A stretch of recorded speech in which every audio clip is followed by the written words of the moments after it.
Good afternoon, ladies and gentlemen, and welcome to another edition of Sirhan on X.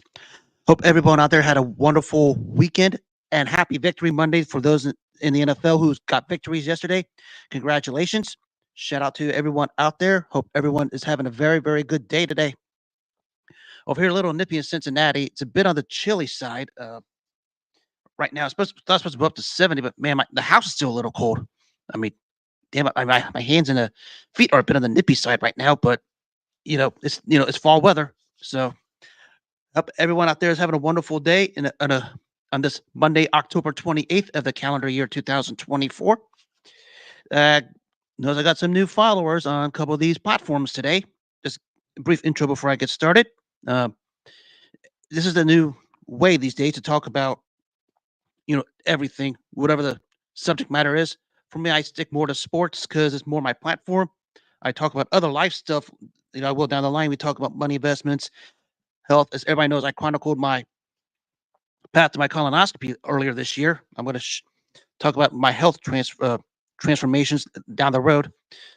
I don't divulge into politics. I know a lot of you guys do. I will discuss it on on other platforms, but I will not do it here because I have a big show coming up in 2 days that centers around a controversial figure in a big event. I will get to that in 2 days. But until that happens, let's get today started. Glad everyone out there is doing good. I always start with the NFL. As we know, it's the NFL season. We're in a week 8, and we start to see the men from the boys a little bit. But we know that there's still one team that's head and shoulders right now, and that's the one in Kansas City. But I'll get to them at the end. Let's start with the recap yesterday. The shocker here was, of course, Cleveland over Baltimore.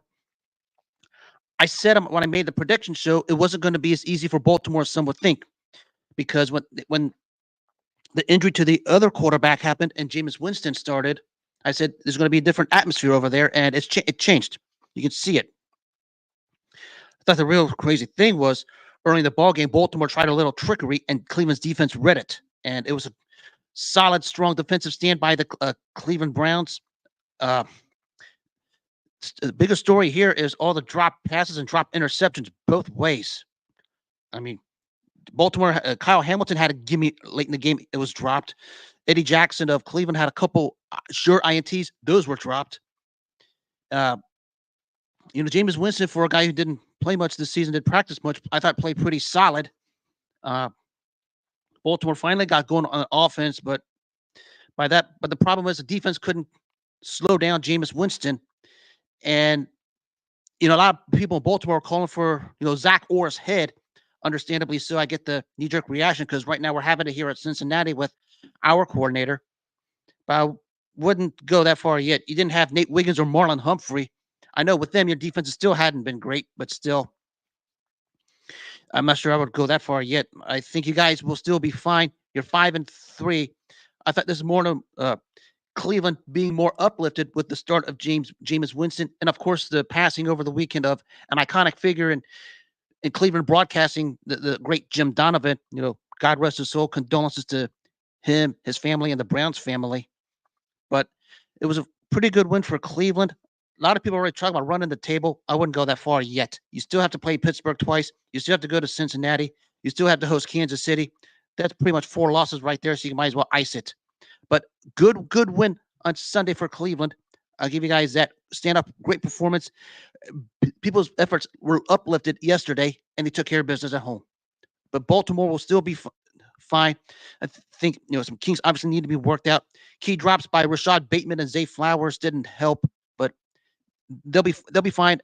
They will probably get refocused against a solid Denver team Sunday. That's not going to be easy either, but I think Baltimore will be better prepared for Sunday.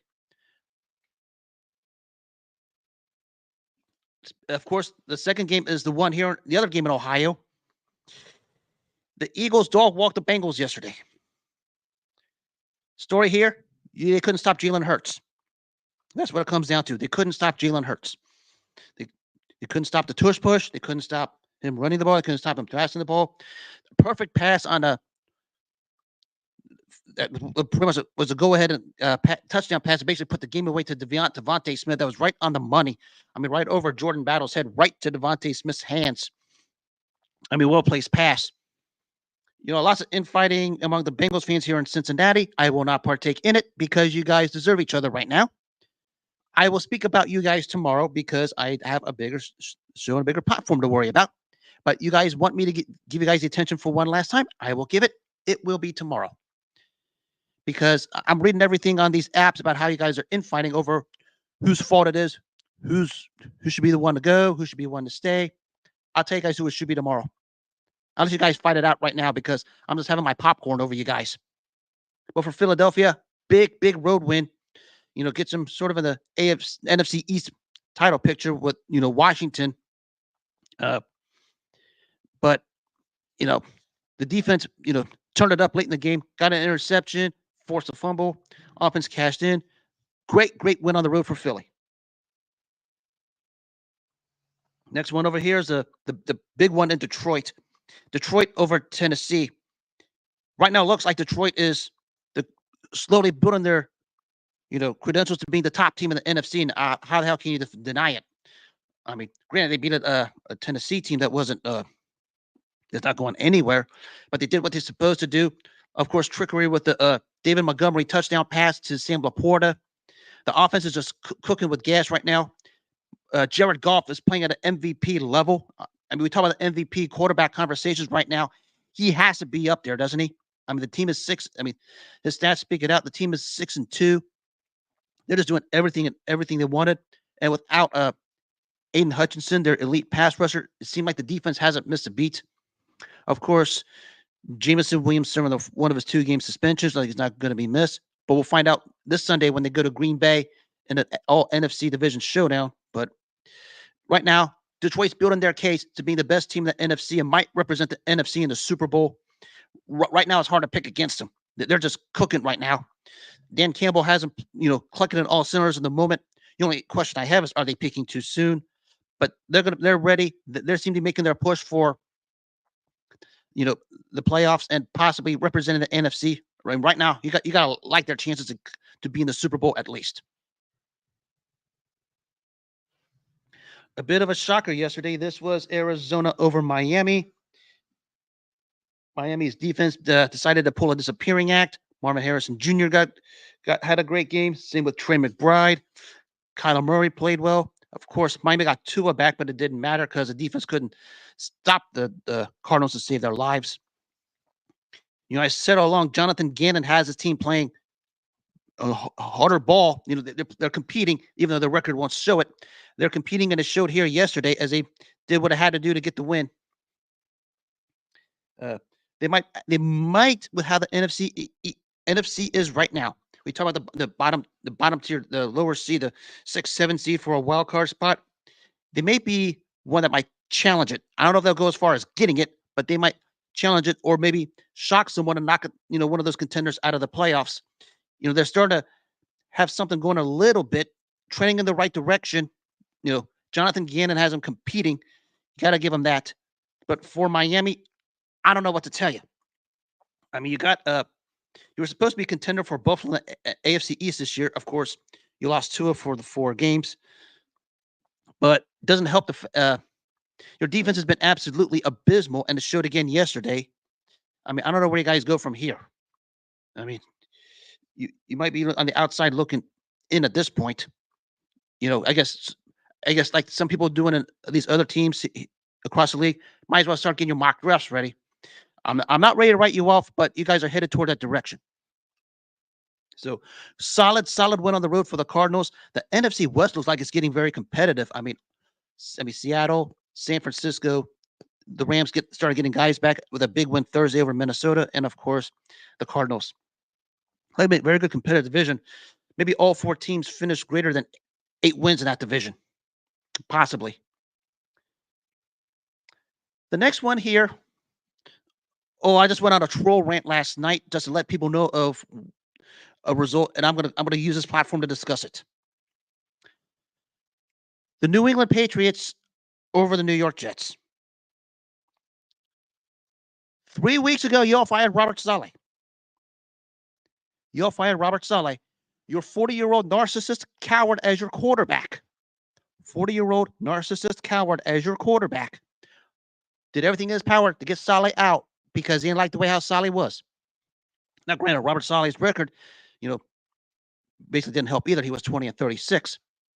But that 40-year-old narcissist coward as a quarterback pushed him, made sure he was pushed out the door, going to Woody Johnson, tattling like a little baby.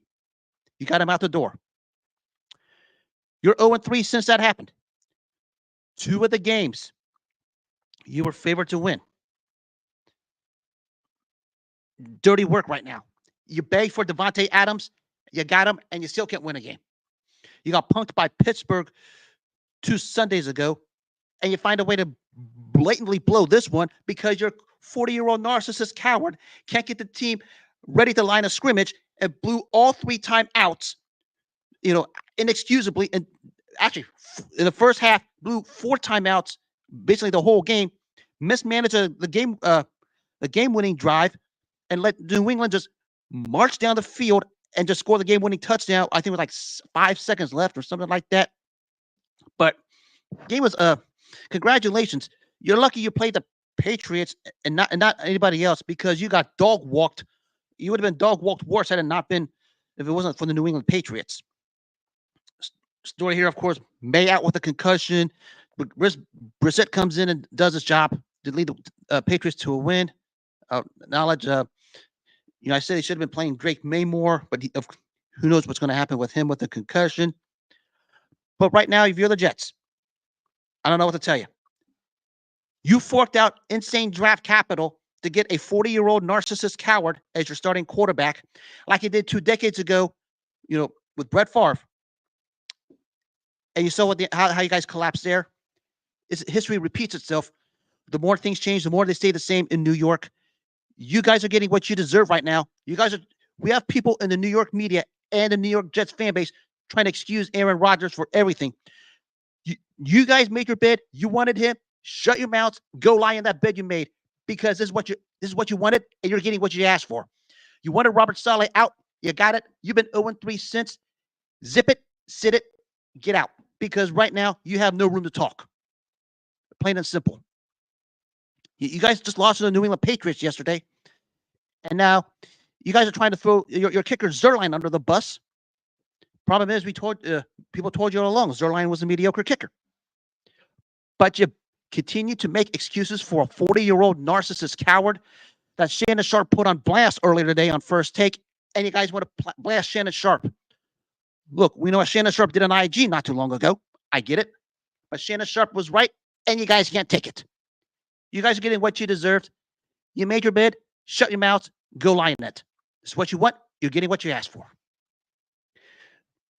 But good win for the New England Patriots. They can't lose every game, can't they? They had to win 1. I think that's some crazy record. They're like 25-7 in the last 32 games against the Jets. Not a good look.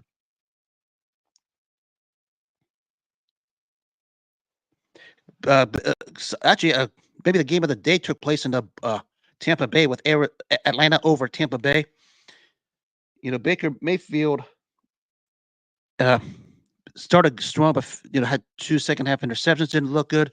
Kirk Cousins played pretty well. In the 2 games against Tampa, he's played actually pretty great. Got Kyle Pitts going. AJ, a 4th quarter interception by AJ Terrell helped seal it. Kansas, of course, Tampa Bay without their 2 receivers, Godwin and Evans.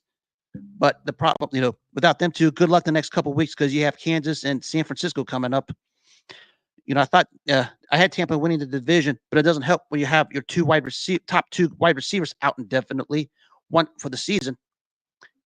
Baker Mayfield, guys played as well as you possibly could, but you don't have the reinforcements. And of course, you don't have a defense that, that's going to do its job either. It's not going to matter. Solomon on the road for Atlanta more than likely gives them they more than likely going to wind up clinching the South at this rate. They got the 2-0 tiebreaker in this head-to-head. Unless the bottom falls out in Atlanta and Tampa just starts to surge, which is possible, Atlanta probably takes a division at this point. Wild game in Jacksonville. It's the Packers over the Jaguars. Story here is of the groin injury to Jordan Love. He might not be he's supposed to be reevaluated today. Who knows?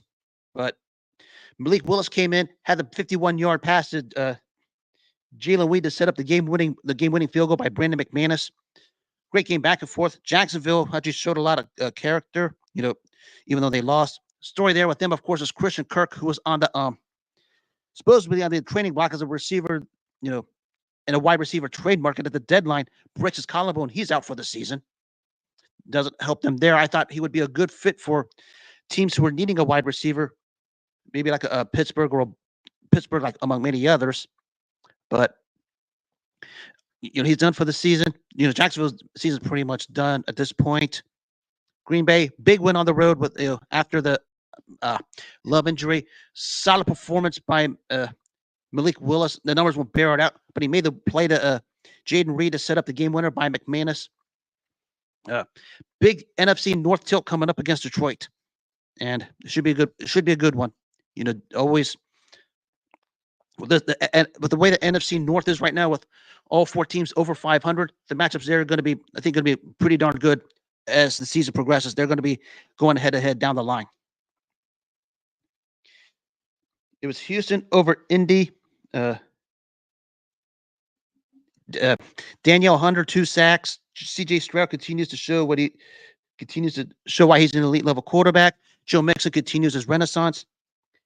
Anthony Richardson, 2 for 15.5. I don't know what the hell is going on here with him. He said he was tired. I don't, everyone, of course, is, rigging him for it. I mean, what do you want the guy to say? I mean, he was being honest. But good one for Houston.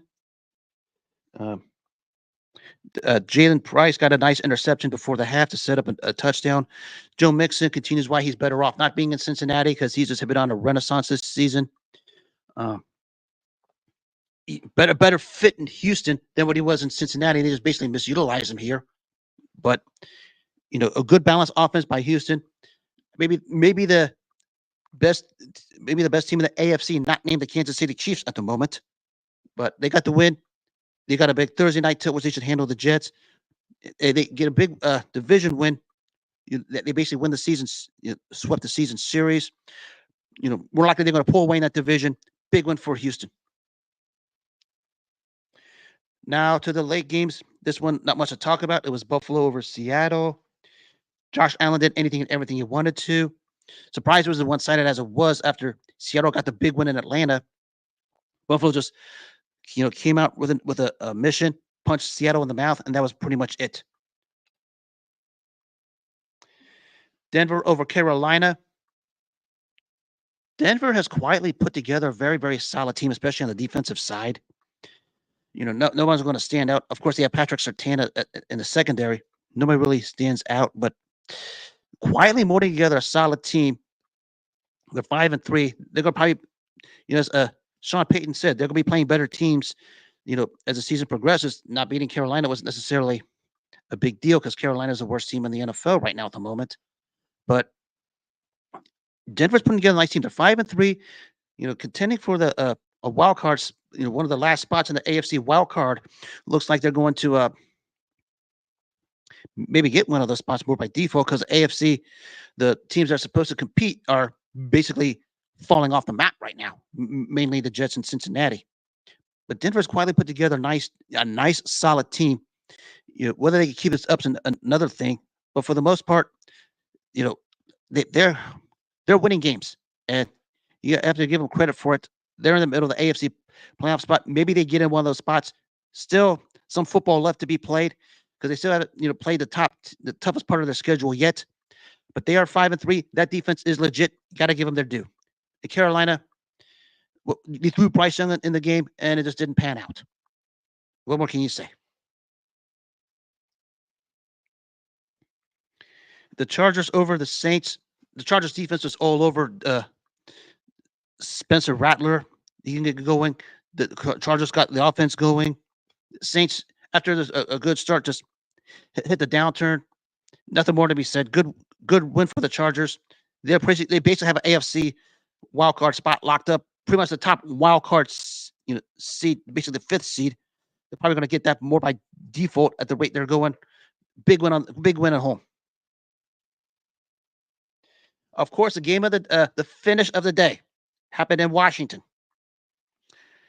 Anyone that knows me knows I've been on the Jaden Daniels bandwagon because I saw him week 3 here in Cincinnati in person, midfield at the game, 4 rows back, and I saw Jaden Daniels just put on a whale of a performance. The way he is in the pocket, the way he is when he needs to make them big plays in in crunch situations, the poise he showed in the pocket, his ability to move, his ability to throw, and his arm strength in that game was second to none. And the play they needed to make to win the game, he showed it again. Goes one way, stops, turns the other way, goes back to the 30-yard line, heaves a Hail Mary. Of course, it gets deflected, but right in the hands of Noah Brown for the game-winning touchdown. The fact that Jaden Daniels got a pass was basically, I think, like 60-some-odd yards in air says a lot to his arm strength. And his ability to move in the pocket was absolutely phenomenal on that play. Of course, the Chicago secondary guy was taunting the Washington fans, thinking they had the game won. They wasn't going to make the Hail Mary. He was the one that got burnt, that let Noah Brown get open in the end zone. Karma came to him.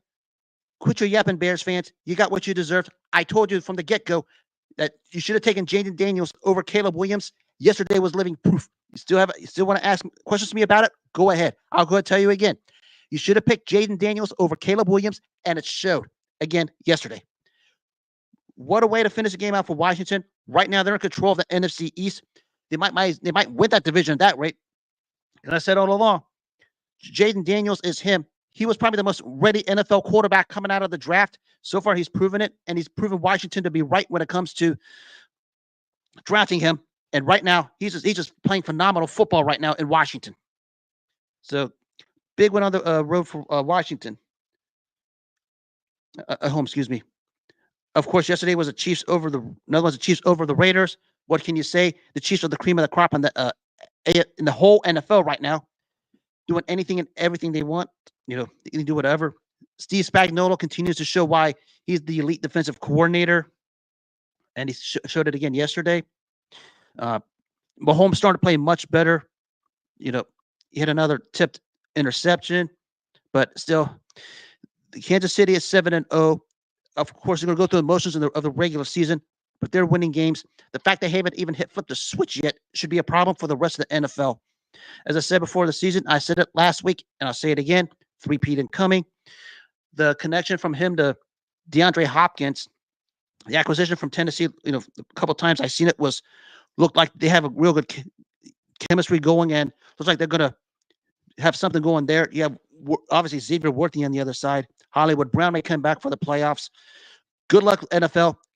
Kansas might start to hit their switch here real soon, and it's going to be a real problem. Of course, the night game was San Francisco over Dallas. Game wasn't as close as the score was because I thought San Fran just did anything and everything they wanted to. I said all along I would take Brock Purdy over Dak Prescott. A lot of Dallas fans, of course, up in their feelings about it. Y'all need to zip it because my point was proven again last night. Give me one Brock Purdy over 10 Dak Prescotts. He showed why Dak Prescott was just absolutely a mediocre at best.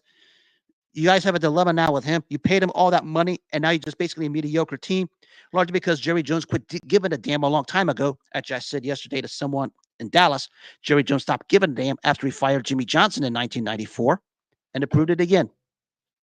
But big win for San Francisco.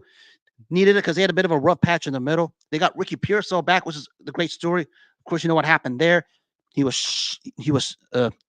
shot at some middle of a bank robbery in San Francisco.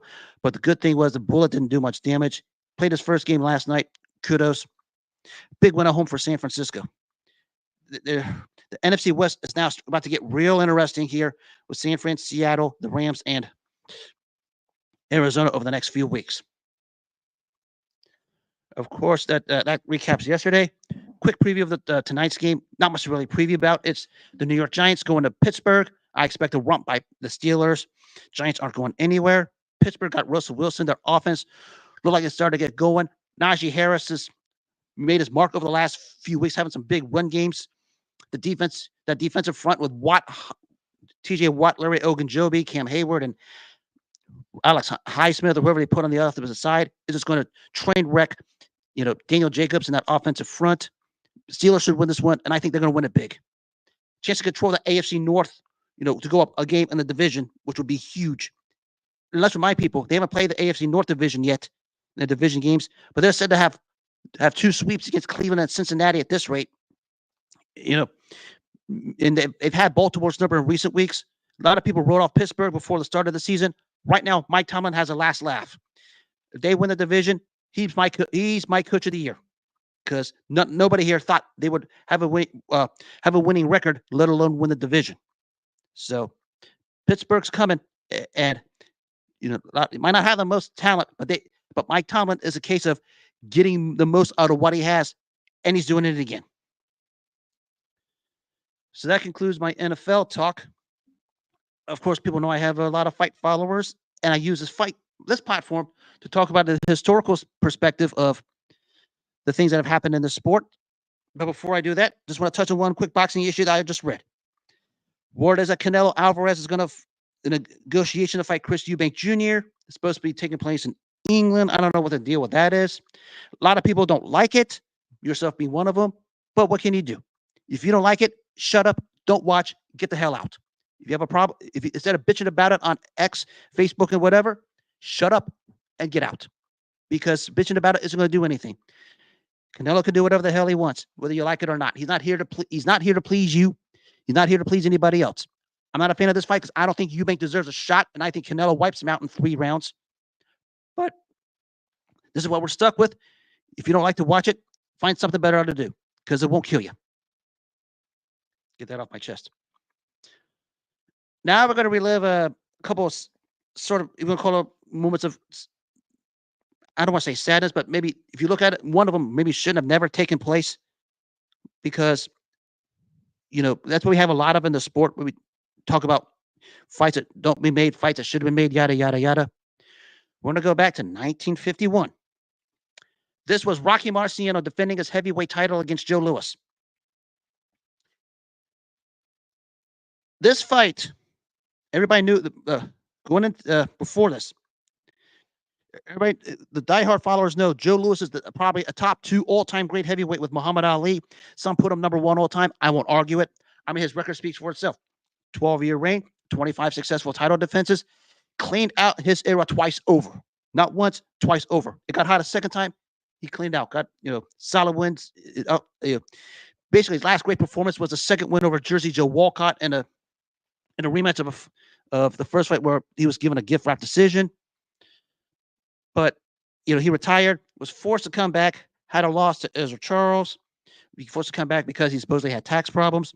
Going against Rocky Marciano, just won the title from Walcott, from Jersey Joe Walcott after Walcott beat Ezra Charles. Apparently, they wanted a Charles rematch, but when they saw Joe Louis on the downside of his career, the Marciano management team said, let's go ahead and get this fight happening. And it was basically one of the saddest endings to a boxing career, because historians will tell you how much Rocky Marciano admired the great Joe Louis. First 4 rounds, it was basically a competitive fight. Louis tried to do everything he can to hold off the strong and stern Rocky Marciano. But from the 5th round on, the strength took over. And of course, a capper was in the 8th round, when the beating just started to pile on, and Marciano just knocked Louis out of the ring and out of the ropes. Fight was essentially over. After the fight, Marciano expressed his gratitude to Joe Louis, because he always admired him coming, in his career.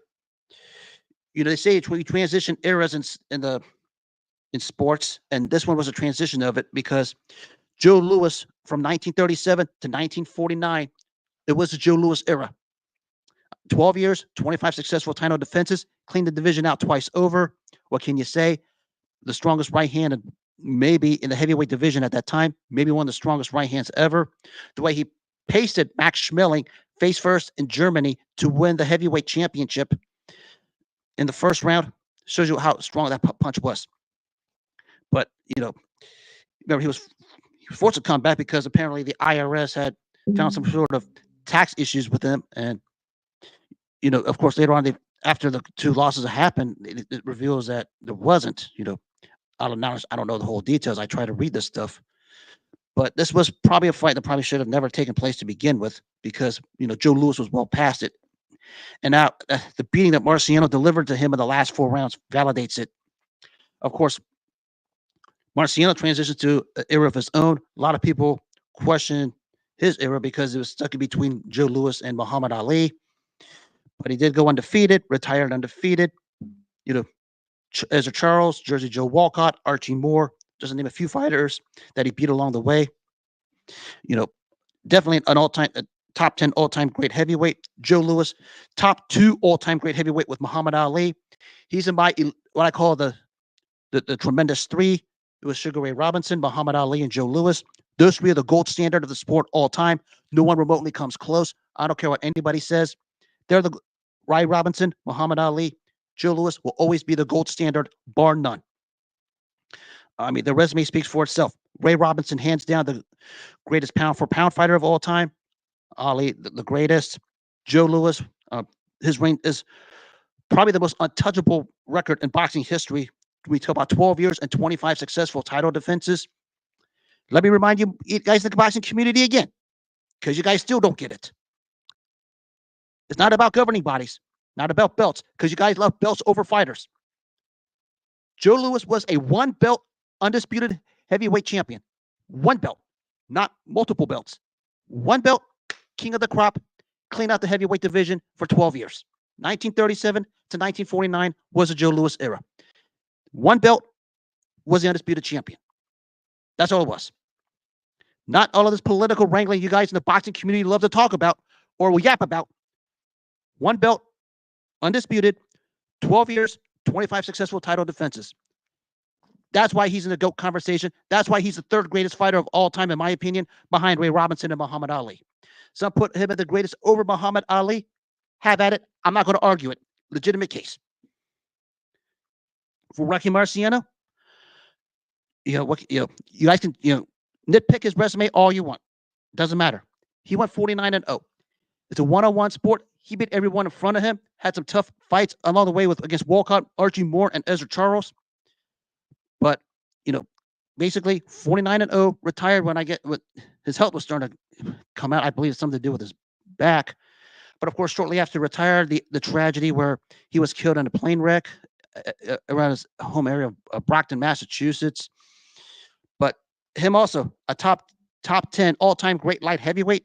Excuse me, top 10 all-time great heavyweight. His place in boxing history is secure, whether a lot of you fight fans out there like it or not. Nitpick it all you want. You could pick against him in all these fantasy matchups all you want. You can say whatever the hell you want. His record and place in history is secure, whether you like it or not. That takes care of one historical perspective. Now I want to go to another one that took place 30 years ago today.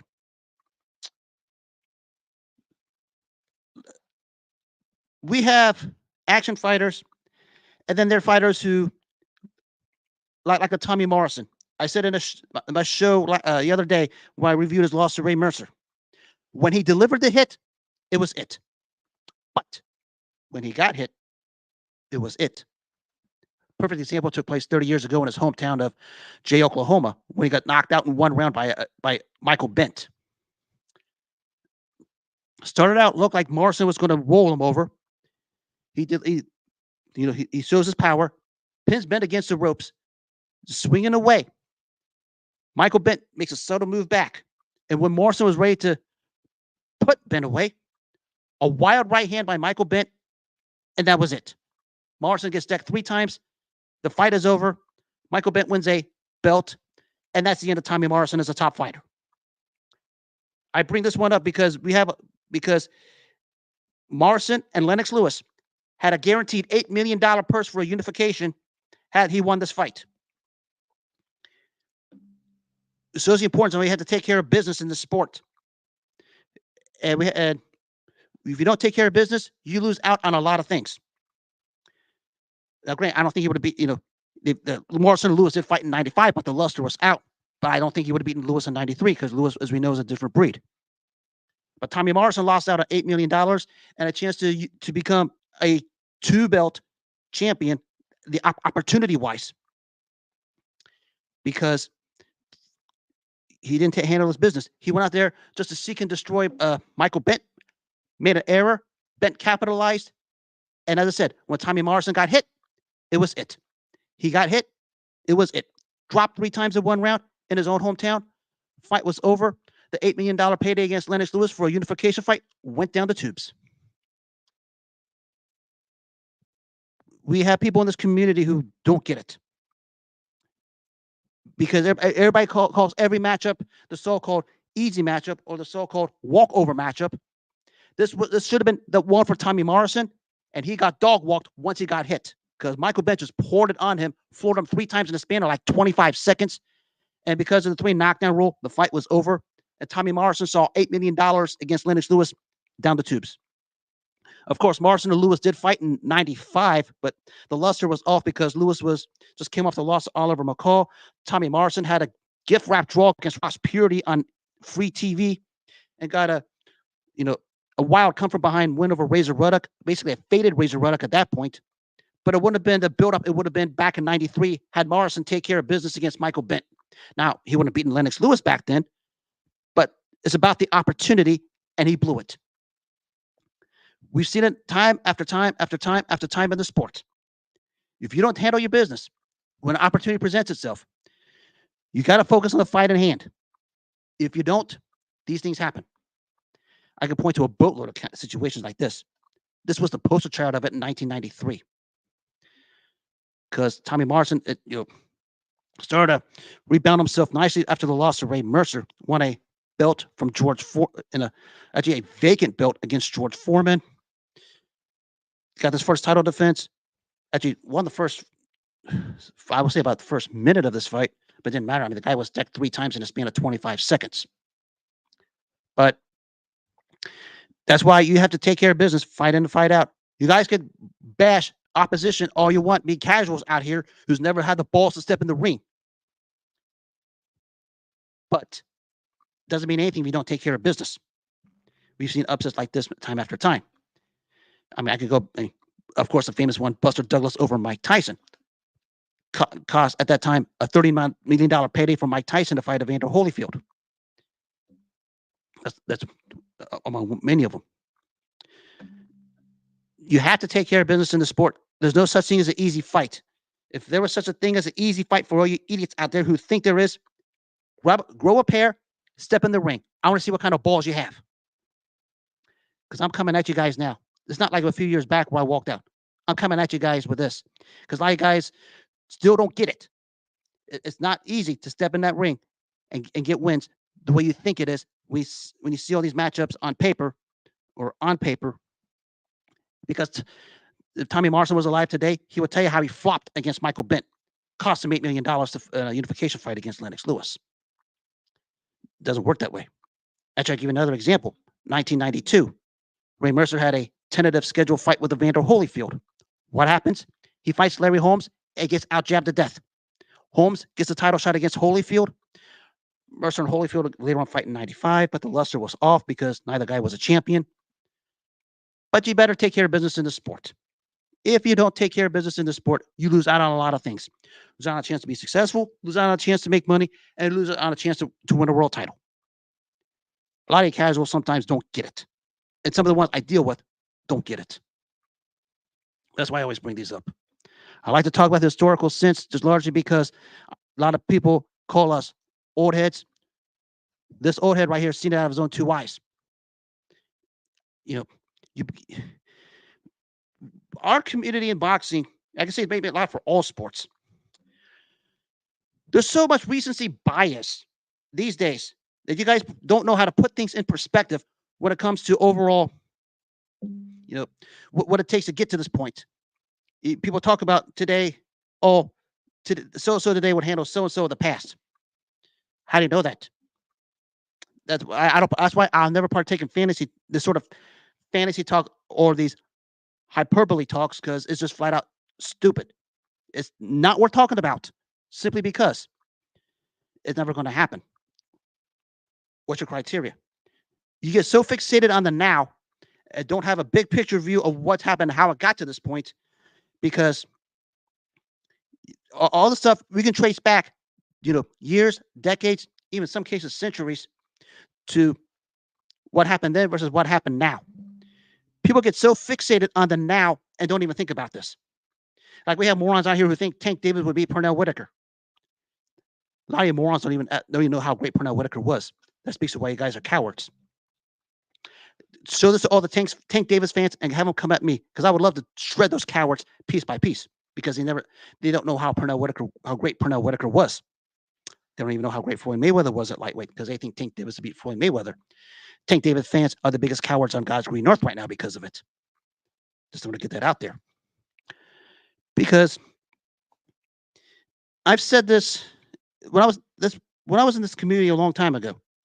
We talk about all these hyperboles in boxing. I distance myself from it because I don't know what the criteria is. Too many of you young guns are so obsessed with the now and don't even think, and don't even bother doing the research, because it's now out there with the internet, with YouTube, with social media, whatever you have it. You're so fixated on the now and don't even think about the past. If you're dumb enough to think Tank Davis beats a Pernell Whitaker, come at me like a man and show me what proof. I'll just leave it at that. I could go to other examples, but that's number one on my list, because Tank Davis fans are the biggest bunch of groupie cowards living God's green earth right now. Plain and simple. We consider the fact the guy has enough mugshots because he can't keep his hands off of women, and has no big win to show for it, while Pernell Whitaker went undisputed, something Tank Davis doesn't have the balls to do. I want to know why that is. I'll get to you guys somewhere down the line. And I'm going to wrap this up here in a minute. Just wanted to give you a synopsis on what's coming up this week. Wednesday afternoon, there's going to be as a historical event that took place 50 years ago. I will devote 1 hour to it. I have an article coming out on it here soon on my blogging site, We Like Sports. I'll go ahead and share it. I think some of you guys, the boxing fans, know what it is. I'm not going to give the details fully away, because it's going to be one where I'm going to just enjoy it and everyone just sit back and relax, because I'm going to devote history, especially for all the young guns out here who don't know how important big events can be. Because this historical event Wednesday will be the 50-year anniversary of something gigantic. Basically, it took a life of its own. I will go ahead and elaborate on that more. I like to keep things more of a surprise. I know I give it away because, that's not my nature. You gotta have a little suspense, don't you? I mean, that's what I'm doing.